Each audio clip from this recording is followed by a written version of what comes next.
से पहले पायलट ने भेजा था मैसेज। 600 एक्सीडेंट, 9000 लोगों की मौत। बोइंग के विमानों में आखिर क्यों होते हैं इतने हादसे? आसमान में उड़ान भर चुका था विमान, फिर कैसे आ गया जमीन पर? कौन सी गलती पड़ गई भारी?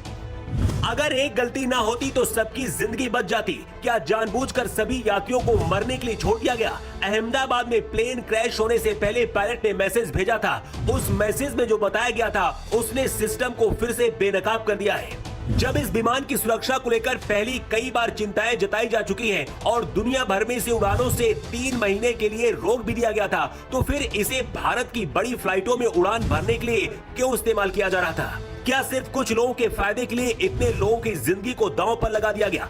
अहमदाबाद एयरपोर्ट से उड़ान भरते हुए एयर इंडिया का विमान जब क्रैश हुआ, विमान के अंदर 242 के करीब लोग सवार थे। क्रैश से पहले पायलट को खतरे का अंदाजा हो गया था और उसने एटीएस को सिग्नल देते हुए कहा था, मेडे मेडे।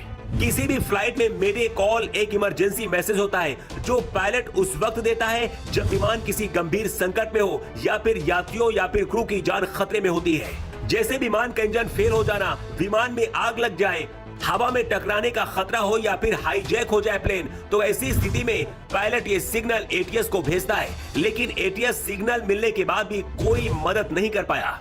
विमान अहमदाबाद से लंदन जा रहा था और अहमदाबाद एयरपोर्ट से टेक ऑफ करने से कुछ देर बाद मेघानी नगर के पास क्रैश हो गया। एयरपोर्ट से मेघानी नगर की दूरी 15 किलोमीटर के करीब है। इस विमान में गुजरात के पूर्व मुख्यमंत्री विजय रूपानी भी सवार थे।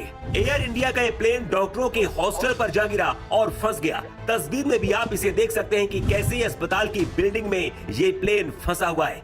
सिर्फ 8 मिनट के अंदर प्लेन कैसे राख में बदल गया, उसकी पूरी कहानी पहले आपको बताते हैं। ये air India Boeing 787 dream liner विमान बड़ा एयरक्राफ्ट है। बताया जा रहा है कि 11 साल पुराना एयरक्राफ्ट है। दोपहर 1:30 पर टेक ऑफ से पहले रनवे के बीच में था। सैटेलाइट इमेज देखने के बाद पता चलता है कि 1:38 पर यह प्लेन रनवे के आखिरी हिस्से पर था। प्लेन टेक ऑफ कर चुका था। प्लेन एयरपोर्ट से करीब 400 फीट ऊपर तक उड़ा। करीब 8 मिनट तक प्लेन का सिग्नल एक्टिव रहा और 1:40 पर प्लेन क्रैश हो गया।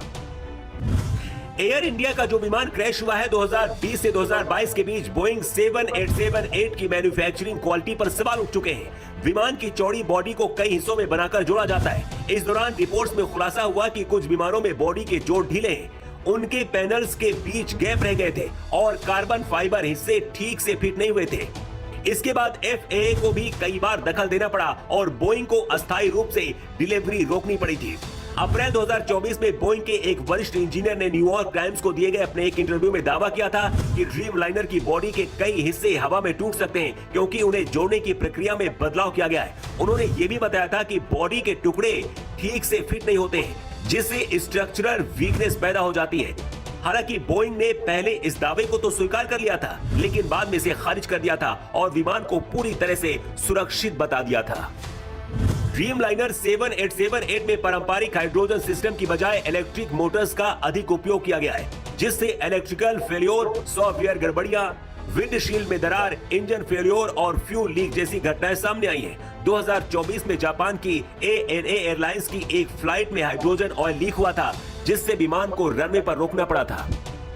अहमदाबाद हादसे से पहले सरकारी आंकड़ों के अनुसार बोइंग विमान दुनिया भर में लगभग 6000 दुर्घटनाओं और घटनाओं में शामिल रहे।